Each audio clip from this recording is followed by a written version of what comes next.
You're listening to the Journey Podcast. How can understanding addiction differently lead to more effective healing? Listen in today to discover more. This episode contains adult subject matter and some listeners may be triggered by this content. Listener discretion is advised. Hi, I'm Petra Brunbauer, and with decades of experience with sadness, pain, anxiety, and stress, I finally figured out how to leave all that behind. And this podcast shows you how to break free permanently so you can reclaim your sanity and find the self-esteem and energy to go after the life you desire. With real talk about mental health, holistic healing, and the tough journey of coming out the other end.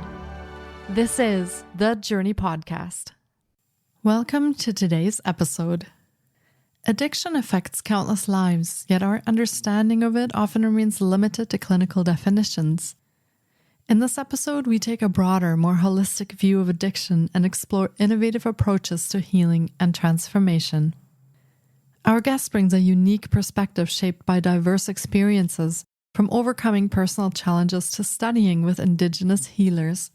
We'll delve into how various modalities, including somatic practices, spiritual approaches, and practical tools, can be combined to address addiction at its roots.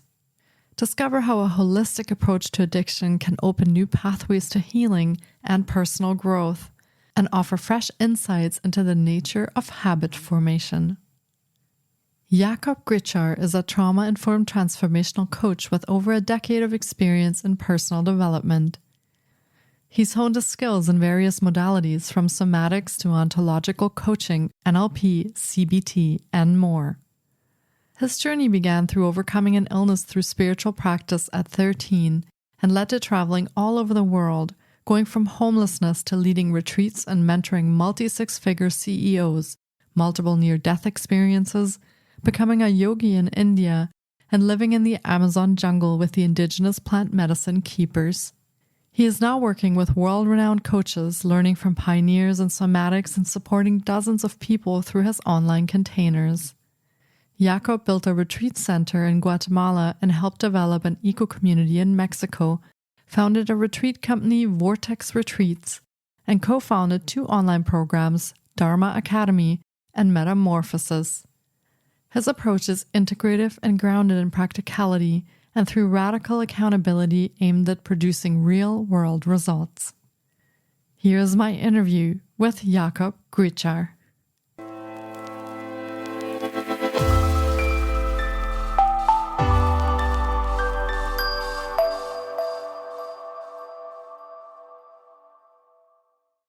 Hi, Jakob. It's so great to have you on the podcast today. I've been looking forward to getting to chat with you because I feel that addiction, which is what we'll be talking about today, is such an important topic, and we definitely need to talk about it more and also explore some different angles about addiction. So I can't wait to dive in with you today to talk about that. So welcome to the podcast. Thank you so much for having me. I'm so excited to be here. Yeah, it's my pleasure. And of course, we are talking today for an episode in support of Mental Illness Awareness Week. So this is when this episode will be airing. And again, addiction is a huge part of mental health. So I think this will be a fantastic episode to bring to our listeners today. So for starters, would you like to share a little bit about yourself and your own personal story and maybe how that led you to what you do today and what it is that you do today? Yeah, absolutely. My journey started when I was 13 and I was going through really, really intense chronic illness, specifically covering all of my skin. And I would go to sleep scratching. I would be always itching. And at some point I stopped sleeping. I developed insomnia, and it was such deep, profound, hard journey for me. And over time, I ended up developing depression and just feelings of like, I don't deserve to be here. I'm not lovable. Nothing is ever going to change for me. And as I was on this journey, I remember picking up a book on my grandma's shelf, and a part of that book was talking about self-hypnosis. And I got really deep into the practice of self-hypnosis, and I ended up putting myself to sleep through creating my own hypnosis tapes. Now, where I come from in Slovenia, we didn't have like access to like all these resources that are out there now. So I had to go into the library, pick my own books, make my own hypnosis states and stuff like that. But it ended up working. And it led me into the journey into spirituality, into meditation. And in about 3 to 4 months later, my skin disease completely went away. Even after, spending years at doctor's offices, more than I did at school. And then suddenly 3, 4 months into like me working with my mind and working with myself, all my illness went away. So that obviously made me very curious. And honestly, it also made me very angry because it made me angry at the system. It made me angry about how people couldn't have figured that out, couldn't have helped me before. So I dropped out of school and I went deep into personal development, and I just filled my mind with everything I could possibly find. And by the time I was 18, I developed a lot of inner power, inner confidence, a lot of inner strength. However, there was this building resentment to the family system I was in and also to the society that I was growing up in. So I ended up kind of like saying goodbye to everything, letting everything go. And I started traveling the world. And there was a period where I was really looking for myself and not really knowing where the community is, not really knowing where I want to be going in life or like who I'm meant to be. So I got into drinking, I got into alcohol, I started bartending, I was smoking a lot. I never got really into hard drugs, but I always had like a sense of numbing to my life, to my existence. And I spent a couple of years really deeply in that state. And that led me into homelessness, that led me into being broke without anything. I had about $50 on my bank account, I think, at some point when I was homeless in the streets of France. So this was like the journey that like really led me to deepening my faith and spirituality and like leaning into the source and leaning into myself and again rediscovering my spirituality and my own inner power. And one thing led to another. I ended up in India training in yoga. I ended up in different hospitality industries. I had a calling to move to the Amazon and work with indigenous plant medicine keepers. So I moved there. I worked with ayahuasca every other day for 2 years on and off. I sat with a lot of medicine and then I started facilitating ceremonies. And as I was doing that, I was noticing there's an integration piece that's missing, Then the ceremony becomes another addiction. This search for high becomes another addiction. And this really led me into the integration piece and how we can actually become sovereign in ourselves instead of putting all the power on these other things. So what I'm doing now and what that all led me to is working with trauma, working with somatics, working with like really deep inner work and coaching people to really step into that next level of themselves. Wow, thank you for sharing that journey with us and what a journey it has been for you so far. And I'm sure there'll be more to come as you discover more things in your life and you travel more. So I'm curious, when you went from leaving the family system that you were in to finding what it is that you were looking for, and you became addicted in a sense to numb the things that you were feeling. What does addiction actually mean? How should we look at addiction in a sense? Is it just a coping mechanism, or how does addiction present for people? It's obviously something that affects a lot of people and a way that we try to deal with things, but how do you specifically look at that? I define addiction as repeated use of anything despite adverse consequences. So it doesn't matter if that's hard drugs, if that's alcohol, if that's weed, if that's even psychedelics, even if that's like numbing through like binge eating or watching Netflix or watching porn or whatever that is. It's the sense of like wanting to numb something. And in itself is not a bad thing, but it is a coping mechanism. So unlike the society sees it, a lot of like mental health is oriented towards treating addiction. But this is just kind of this Western way of looking at stuff, right? We're always treating symptoms. We're not treating the root cause. And the addiction is just the symptoms of something being more fundamentally wrong. So in my case, what that was is I didn't feel like I loved myself. I felt like I was unlovable. I felt like I was unworthy. I felt like I don't deserve to have a beautiful life. I felt like because of the conditioning that I had when I was growing up, or the adverse experiences in my childhood, it brought me to the point where these feelings of like, I'm not good enough and I'm not worthy were so strong for me that whenever I felt them, I just wanted to numb. And even when I was having my skin disease, I still believe right now that the reason why all those years with doctors haven't done anything is because I was still numbing to such strong degree. I was reading fantasy books, I was watching movies. I would literally spend all my time in my fantasy worlds trying to disassociate from how painful my physical experience was. What I did when I switched to meditating and to spirituality was really being with all of that instead of pushing it away. And even later in those years, when I went from homeless to, working with alcohol, smoking every day, all those things for me were just the ways that I was trying to cope with the feelings of unworthiness and how much I felt like I really just don't deserve love. And the switch to that was to not deal with addiction as its own entity, but to deal with what was beneath it, what was behind it, to deal with those symptoms of like feelings of unworthiness, to the feelings of like not being deserving and all of that stuff. Yeah, that makes sense. We often use different ways to cope or mask with what we're dealing with because we might not even know how to address or be aware of the fact that there is something else to address. So I'm wondering, did you try any therapy, any counseling or anything like that when you were struggling? I know that for some people that is the first port of call. They go see their doctor and then they're either given medication or referred to a counselor. So how did that journey look for you? So when I don't even remember how old I was. I think I was still in primary school, and I made a comment that I don't perceive to be a bad comment to one of my professors, and they sent me to a school psychologist.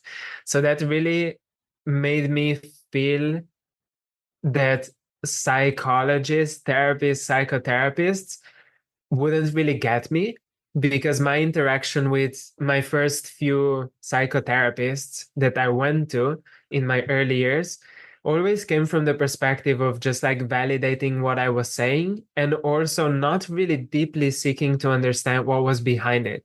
So it always kind of like scratched the surface of what I was saying as opposed to what was beneath it. And I'm sure there's a lot of different therapists who are doing a lot of different things. But a reflection that we often get in the work that we're doing in the online containers that I'm leading is that people have tried years and years of therapy, and it basically just keeps validating their experience. It's more just like a person comes to the session and week after week they just repeat the same things. How are you feeling today? How was last week for you? And then it goes into basically validating all of that. And it never really, the therapist would never challenge you because they're not really allowed to do that, right? By protocol, they just need to always stay by the books. They always need to just be validating you, supporting you, being very compassionate, and that's their protocol. So my experience was, after I've had those initial encounters with therapists, I actually never went back. So I felt like there was a desire for something deeper. So my therapy came in the Amazon with the indigenous people. So my therapy happened through plant medicine. Yeah, I think that you are speaking to a very common experience, so that people sometimes get stuck in therapy and feel like there's not enough action in that to move them forward, or not enough action to bring about a solution. So it's something I hear a lot, and I had the same experience and also looked for other things. So what did you find in the Amazon then? Is there something particular where you had a moment and you sat down and you said, wow, okay, I understand now what was missing in this journey. I understand what that piece was, or what was that experience like for you? It sounds so amazing to go to the Amazon and find your journey there. So let our listeners know what happened. Yeah, when I was with indigenous people in the Amazon, something that I felt really strongly that I've never felt before was the sense of family and community. So indigenous people, they do everything together, right? They sit in medicine ceremonies together, they hunt together, they make food together. All life is spent together. And they have these roles that they play, and everyone's playing their roles, and everybody is just so super happy they share everything. It doesn't have this capitalistic sense of like, I'm making more than you, and like just the comparison and competitiveness. It was more just like if there's food, everyone eats. If there's no food, no one eats. When there's medicine, everyone drinks with medicine. Everyone sits in the ceremony. And this sense of community and belonging was really, really potent for me. Something I see for the treatment of addiction, especially, is super important. That's why AA meetings and all of that stuff works, because you know that somebody has your back no matter what happens. You know that somebody got you. And I'm sure you know about the experiment with rats when they put a rat in isolation and they gave the option of food and they gave the option of cocaine, and the rat would always go for the drugs. And then when they put rat in a rat park with other rats, suddenly there was no desire for the drugs, for numbing, right? So the isolation is what creates this sense of we need to numb something. And when we feel connected, the connectedness is, in my opinion, the antidote of addiction. So just to come back to the Amazon, what I experienced there in terms of therapy is the first time I sat in an ayahuasca ceremony, I've noticed how physical it was. And that was shocking to me because from what I've read about it, from what I've heard about it, I felt like it's going to be so many visions and, beautiful colors and all of that stuff. And it ended up just being very physical and very somatic. And I remember the first few ceremonies that I was in, I was just shaking. It was just like whole body convulsions and like out of breath. And I didn't have any visuals. I didn't know what was happening, but I was just shaking, shaking, shaking. And over time, I started learning about being in the body and what being in the body really means. At that point, I've already been teaching yoga for 2 years and I've considered myself quite embodied. And I didn't really know how much I have disassociated from my being, from my emotions, from everything that's here, and just like wanted to like really escape, even using yoga as like another addiction to escape. And soon through that process, I've noticed that because psychedelics would give me such a big high, they would give me such a big experience, such a profound experience, even psychedelics in a way became addiction, right? So then it was like chasing the high became the new thing that was like, okay, I need to do more. And every time something wasn't working in my life, I was like, I need to drink ayahuasca now. I need to go really deep into that, not really seeing that I'm still giving my power away to plant medicine. And I think this, again, is like the opposite of addiction, is like taking your power back, right? The first step in AA is admitting that you're powerless to addiction, to alcohol.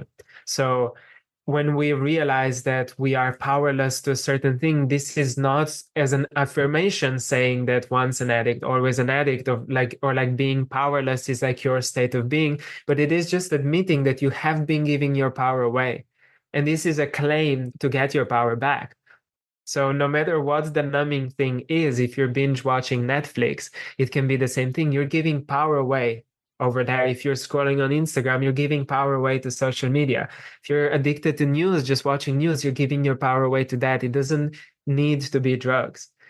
And when you start claiming your power back and coming back into yourself, this is where this magic can really start happening, when you're like, okay, all these energy is now available to me to do with what I want. However, to have the access to that, there's the layer of like needing to first feel all of the uncomfortable feelings first. Yeah, that's interesting that you mention that, because I almost feel like a lot of the things that we are handed as solutions to addiction or to mental health challenges are to do with the mind, of therapy, or, thinking about things, becoming aware, journaling, talking about them. But you're mentioning a really important part, and that is the body part, the somatic part, the physical part of this. So where does that physical part come in when we need to heal trauma, when we need to heal mental health challenges, when we need to address addictions? How does that work with that somatic part? And what did you discover about that? I love that question. Firstly, I want to pay my respects and pay my homage to CBT, to cognitive behavioral therapy and the talk therapy and all of that stuff. And whenever somebody is dealing with depression, I've been really deep in the depths of depression. When I was 14 years old, it was the first time that I got really suicidal. And when I was about 19 years old, all over again. When I was homeless, when I was drinking, I was living in London for a while after that period, but things just never fully got processed. And as I started working with CBT, cognitive behavioral therapy, just writing down the things that I'm grateful for and writing down what is already working in my life and like really challenging the beliefs of like I'm not being worthy and all of that has taken me a really, really deep, long way. So I also want to pay my respects to that and not say that like none of that works. This really works. And I would say, if you want something that you can start doing right now, look into just some like basic CBT practices because that really works. And there is a layer of it which talk therapy or working with the mind really doesn't get to. And if we look at what trauma is, it's not what happened, it's not the event of what happened, but it's how we responded inside of ourselves and what got stored in our mind body matrix, in our nervous system based on what happened. So, as Gabor Mate puts it, it's not what happened to you, it's what happened inside of you as a result of what happened to you. So, when we look at how things get stored in our nervous system, then we need to understand that the mind won't solve something that it's stored in the level of the body. And I call it a mind body matrix because I don't believe that things are stored in the body. I'm not subscribing to that. And there's different schools of thoughts, like Bessel van der Kolk, his book, The Body Keeps the Score, talks about how things are stored in the body. I believe that there's the association between the body and the mind, and the bridge is the nervous system. So when we have something that has happened to us and got stored in our mind body matrix in our nervous system, then there's like the triggers that happen in the present moment, such as, for example, somebody who's been in a really bad car accident where things blew up and, you know, they almost died, or even if it was just like a big shock, when they hear screeching of the tires, they might get those same symptoms as if they're reliving the trauma all over again. And somebody who was subject to like physical abuse, for example, they might be hyper vigilant to the tone of the voice of their partner or of their friend or their parent, and they might notice the shifts in the tone of their voice of everyone around them. And when they hear the changing of the mood in somebody's voice, it might bring them back all the way to just before they were physically abused, right? So that's the moment where our body remembers.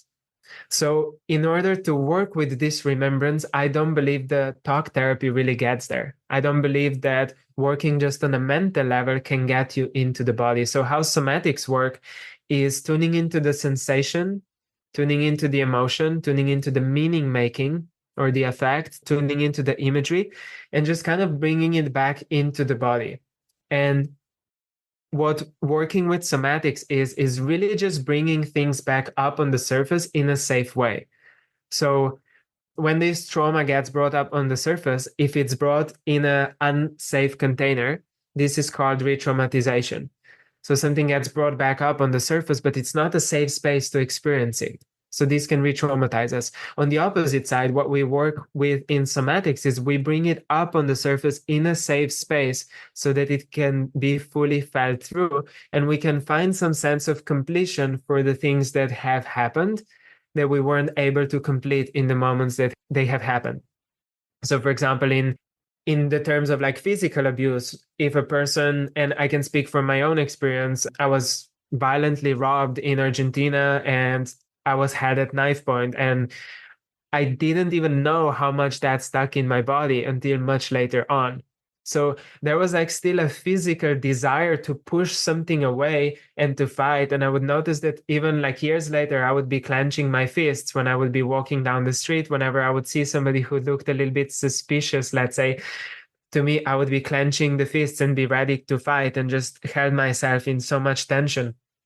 So the work in somatics is like we bring that back up on the surface, but in the space where the completion can happen, right? So if there's a desire to push something away or someone away, we create a safe container for that to happen. But we always work with the sensations and the portal of the body. So like, what are we noticing in our body as opposed to what are we making it mean in our mind?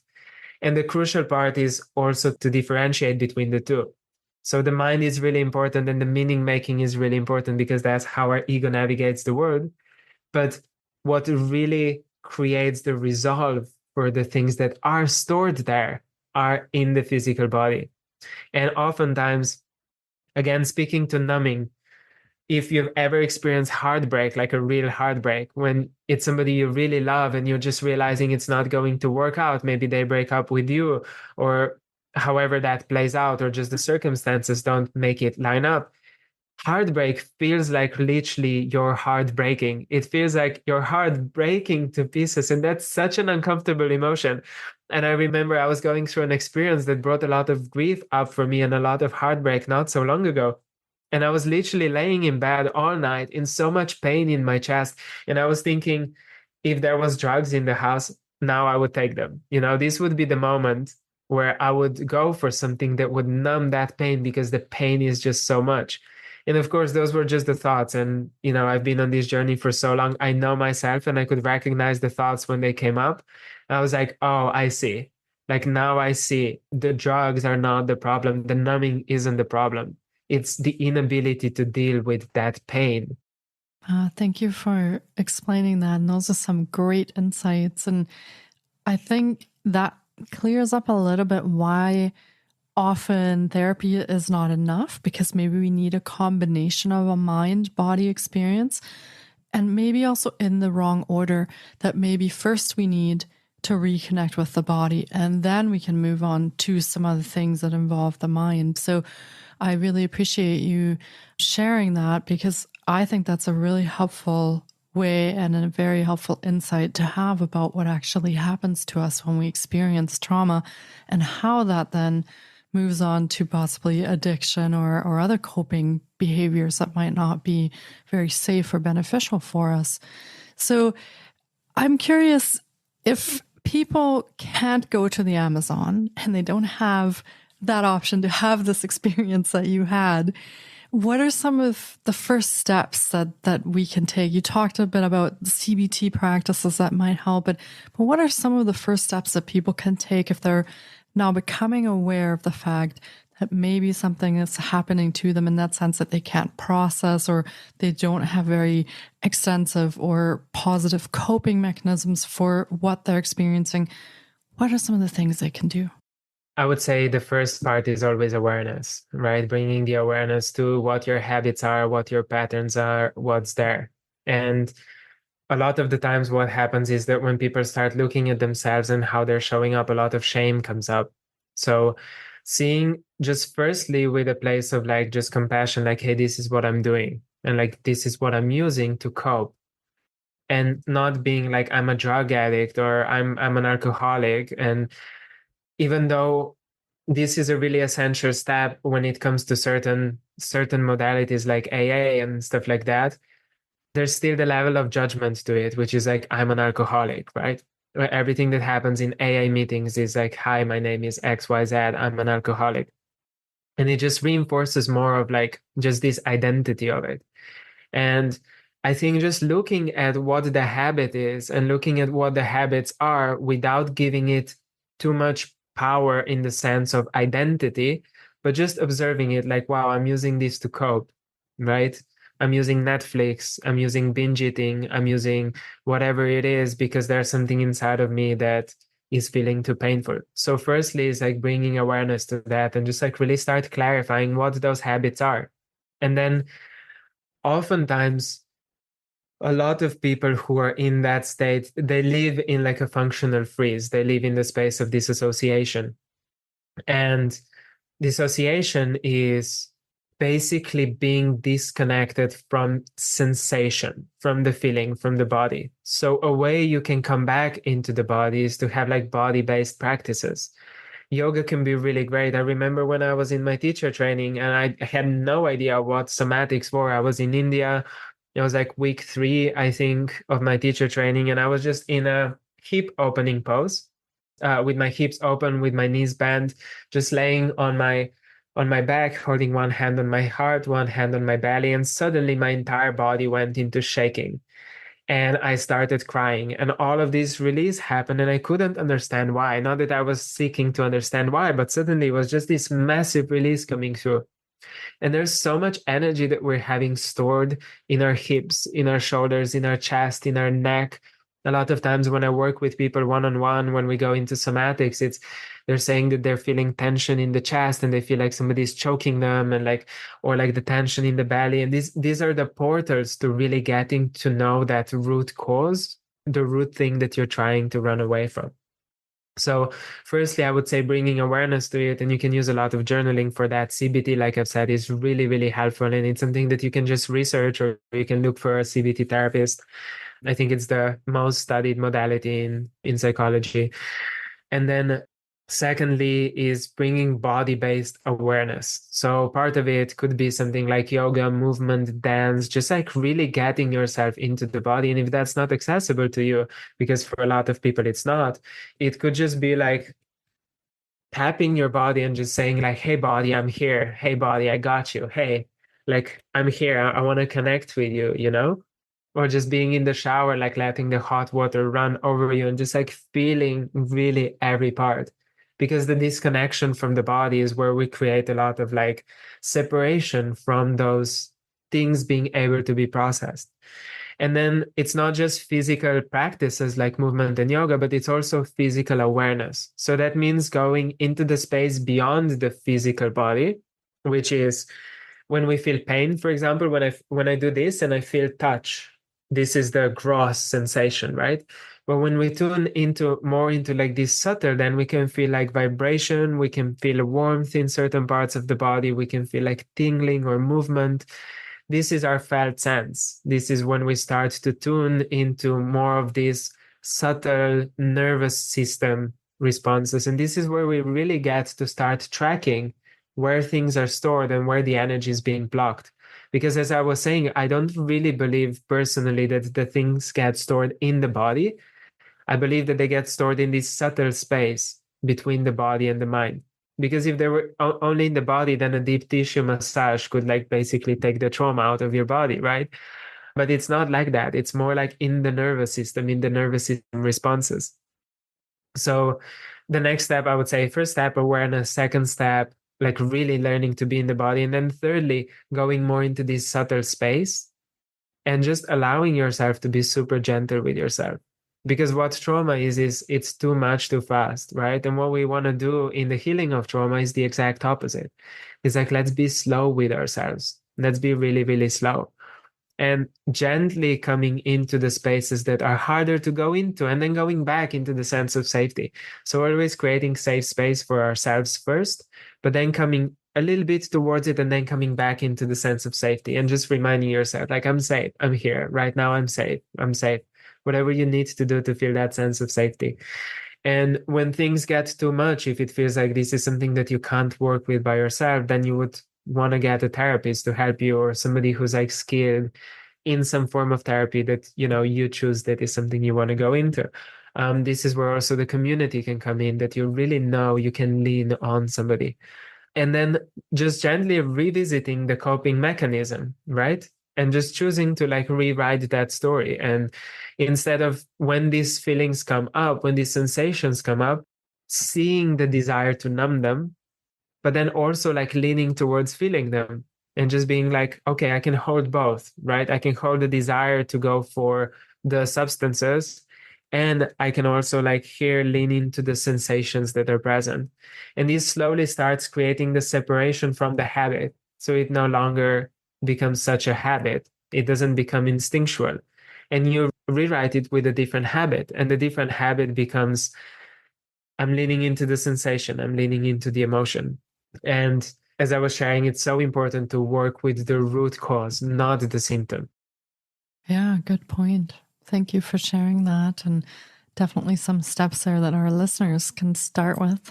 They're finding themselves in a situation where they would like to learn more, or they would like to practice some of these things. And on that note, how could our listeners work with you? What kind of programs or services do you offer? So we have some curious listeners that want to reach out, or they're finding themselves in some spaces where they'd like the support of your skills and knowledge and experience. How can they work with you? So I do one-on-ones. That's a lot of where my work has been lately. And something that I would really encourage people, especially in the spaces of like addiction, that want to go really deep into somatics and that want to lean into community. We've just launched an online program called Metamorphosis, which initially we named it End of Addiction, because again, not just addiction to substances, but addiction to anything that causes adverse consequences. So what we did is we mixed ontological coaching, more like this kind of like AA 12 steps approach, landmark, stuff like that, that is based on taking action into the world, like really integrating action. And it's very actionable, very tangible. And we mixed it with somatics. So like really going deep into the body and processing things at the root of what the issue is. And we put it together in a 12-week long container, which will be launching in September.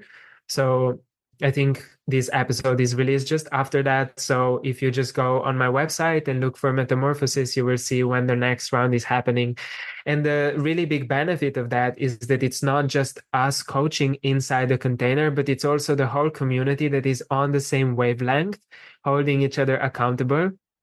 And as I used to look at group containers, I was like, that's not something that's for me. You know, I really would prefer working with people one-on-one, but they do have to make an emphasis here on how important the community becomes when you are in this space, because the coach can only take you so far, the therapist can only take you so far, but when you have like people that you can lean on that are not just this one person, then the value of it is just so much higher. Yeah, and there's a lot to be said about shared experiences when we are healing trauma or working with addictions and mental health challenges. So those shared experiences actually contribute to the healing that we are going through. So yeah, we will be linking to all of Jakob's offerings in the show notes as well. So be sure to check there on how you can connect with him and how you can find his program. We'll be sure to put the link there. And if you end up working with Jakob, let us know what your experience is like. We're always curious to find out what happens when our listeners connect with our guests. And so if you do end up joining the program and you end up working with him, send us a message, connect with us on Instagram, and let us know what your experience was like. We'd love to hear from you. Well, this has been another incredible episode, and I really hope that our listeners have enjoyed our journey into addiction today as much as I have. I feel like we took sort of a very different angle to addiction today than maybe we've heard of on different other programs. And I'm glad that we talked about this in a bit of a different light and from a different approach. So it has been great having you on the show. And thank you so much for bringing your wisdom and your experiences and journey to this episode and sharing that with our listeners. Thank you so much for being here today. Thank you so much for having me. Yeah, it was my absolute pleasure. Take care, Jakob. You too. Thank you so much for taking time out of your day to listen in. If you enjoy the Journey podcast, please support us by subscribing, sharing on social media, and leaving us a review. We appreciate you. And you can find more of The Journey on Facebook, Instagram, TikTok, and our website, thejourney.com. Sending you love and courage, and see you next time.